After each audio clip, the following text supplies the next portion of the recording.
दंगा पुलिस हथियार लिए सामने घूर रही थी, उंगलियां ट्रिगर पर थीं। आसपास के लोग मानो किसी भयानक राक्षस के आने का इंतजार कर रहे थे, पर उन्होंने ध्यान नहीं दिया। पीछे से खून के प्यासे ज़ॉम्बी आ गए।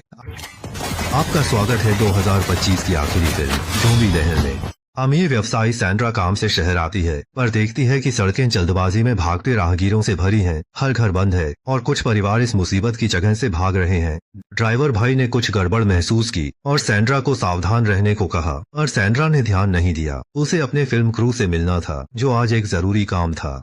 हालांकि पूर्व निर्धारित निर्देशक गायब हो गया, घर बंद था और फोन भी नहीं लग रहा था। जब सभी सोच रहे थे कि क्या करें, अचानक ज़ॉम्बी आ गए। कुछ संभल पाते इससे पहले ही उन्हें गिरा दिया गया। सैंड्रा हक्का बक्का रह गई। सड़क पर एक छोटा मोटा भाई नाच रहा था, उसका सिर घूम रहा था, लेकिन भागते राहगीरों को देखकर सैंड्रा ने भी यहाँ रुकना ठीक नहीं समझा। जैसे ही वह जाने लगी, ज़ॉम्बी ने कार के टायर का एक बड़ा हिस्सा चबा डाला। सैंड्रा ने ड्राइवर से गाड़ी चलाने को कहा, लेकिन ड्राइवर नहीं माना। उसने कहा टायर फटने पर स्टील रिम को नुकसान होगा। बस इसी देरी में सैंड्रा की कार को ज़ॉम्बियों ने चारों ओर से घेर लिया। खैर, दोनों आशावादी थे, फिर भी मजाक कर रहे थे। तभी कार के बाहर हंगामा हुआ। सैंड्रा था अंगरक्षक, उसे बचाने आया। सैंड्रा आराम से कार से उतरी, पर अंगरक्षक की किस्मत खराब थी। एक पल की हैरानी में ही उसे ज़ॉम्बी के विशाल झुंड ने निगल लिया। सैंड्रा ने आह भरी, रोती हुई औरत को नजरअंदाज किया और एक्सीलेटर दबाकर वहां से भाग निकली।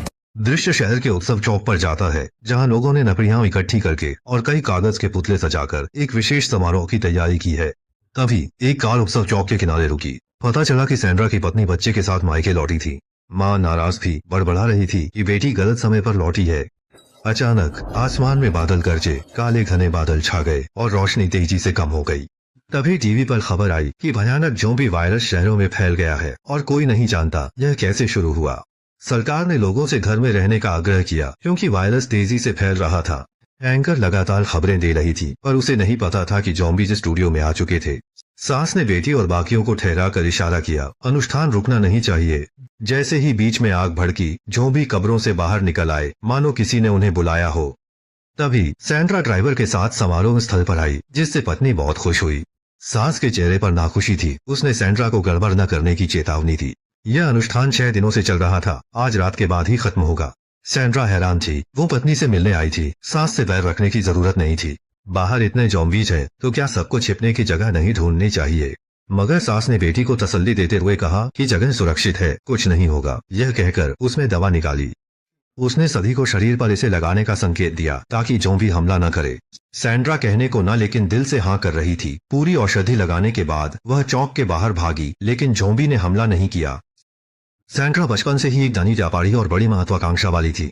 इस अवसर का लाभ उठाते हुए उसने ज़ॉम्बी समूह के सामने भाषण दिया, यह आशा करते हुए कि वे अपनी शत्रुता समाप्त कर देंगे और नरभक्षण के बारे में सोचना बंद कर देंगे। लेकिन ज़ॉम्बी अपनी जगह से टस से मस नहीं हुए। सैंड्रा शर्मिंदा होकर ड्राइवर संग वहां से निकल गई। अनुष्ठान चौक लौटकर सैंड्रा ने असफल पैरवी के बारे में बताया और एक सुरक्षित जगह ढूंढने का सुझाव दिया। लेकिन उसकी सास ने जोर देकर कहा कि सब यहीं रहेंगे, अगर ज़ॉम्बी आ भी गए तो डरने की कोई बात नहीं है। सैंड्रा तुरंत मंच पर गई और व्यक्तिगत अनुभव से सबको आगाह किया, ज़ॉम्बी खबरों से भी ज्यादा भयानक हैं। ज़ॉम्बी के काटने से कोई भी ज़ॉम्बी में बदल जाएगा, पर यहाँ ज्यादातर लोग दिन भर सास संग चौक पर थे। उन्हें लगा कि ज़ॉम्बी उन्हें नहीं काटेंगे। सैंड्रा गुस्से से दांत पीसता है, महाशक्ति का इस्तेमाल कर इनाम देकर स्वयं सेवक भर्ती करता है, ताकि सबको दिखा सके ज़ॉम्बी काटते हैं या नहीं। उसकी सास भी बोली, उन्हें लगा ज़ॉम्बी खा नहीं रहे, बस अपने जैसों को जमा कर बदल रहे हैं। सैंड्रा ने इस जिद्दी बुजुर्ग से और बहस नहीं की, सबको बंद इमारत में छिपने को कहा। अगर ज़ॉम्बी स्वयं सेवकों पर हमला न करे तो बाद में बाहर आना ठीक रहेगा। तभी गलियारे से ज़ॉम्बियों की भीड़ धीरे धीरे आ रही थी। उसने स्वयं सेवकों को आगे आने का इशारा किया। वे खड़े भी नहीं हो पाए थे कि ज़ॉम्बियों ने उन्हें खून से लथपथ कर दिया। बाकी सब दंग रह गए, उन्हें अब किसी विश्वास की परवाह नहीं थी। घबराकर वे गहरी इमारत में लौट गए। मोटे कांच के दरवाजे से सैंड्रा ज़ॉम्बी की हर हरकत देख रहा था। वे आत्मा विहीन जंगली जानवर थे, जो सहज प्रवृत्ति से शिकार ढूंढ रहे थे। इस बार सास ने भी विरोध नहीं किया। उसने सबको बताया कि बाहर ज़ॉम्बी बढ़ रहे हैं और जल्द ही घेर लेंगे।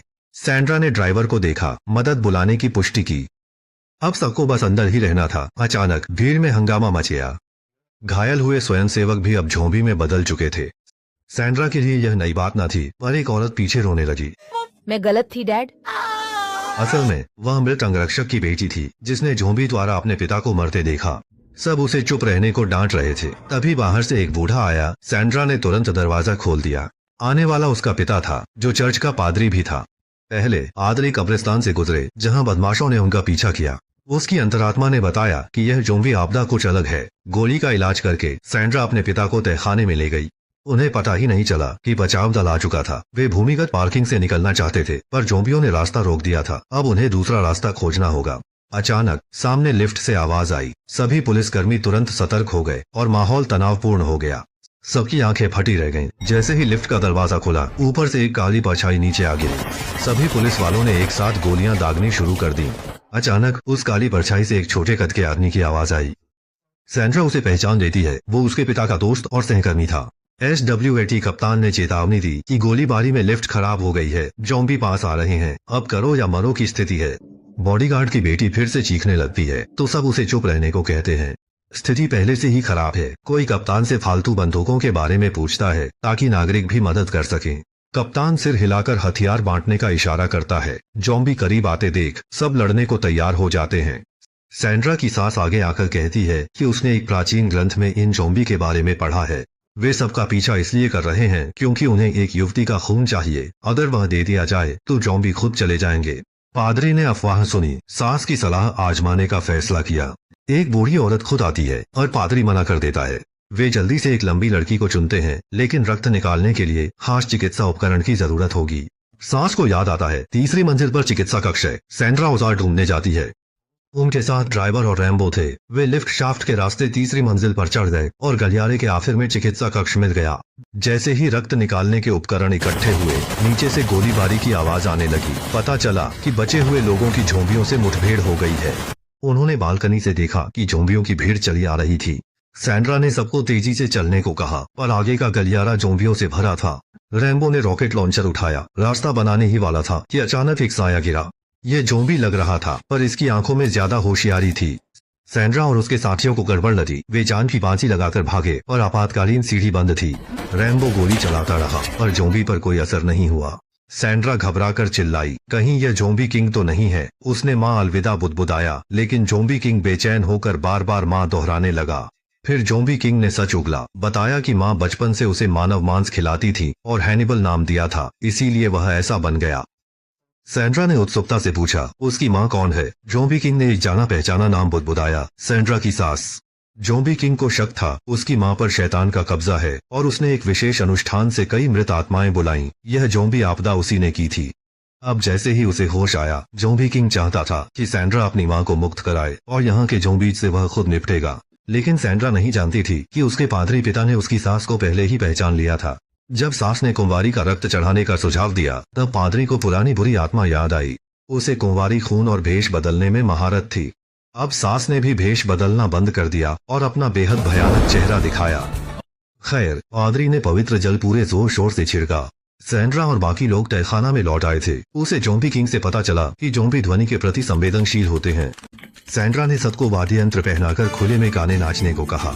जब सारे ज़ॉम्बी जमा हुए तो उन्होंने तुरंत सब मशीन गन उठा ली और अंधाधुंध गोलीबारी की। खाली कारतूस जमीन पर गिरे और ज़ॉम्बी गेहूं की तरह ढेर हो गए। दुष्ट आत्मा से ग्रस्त सास भी पवित्र जल से मरणासन्न हो गई थी। फिर उसके मुंह से एक छाया निकली, जिसे पादरी ने तुरंत बोतल में बंद कर लिया। यह छोटा जीव ही कहानियों का राक्षस था। गैराज में सैंड्रा वन्यों ने सारे ज़ॉम्बी खत्म किए। इन लोगों ने अनजाने में ही सही एक ज़ॉम्बी प्रलय को अनायास ही सुलझा दिया।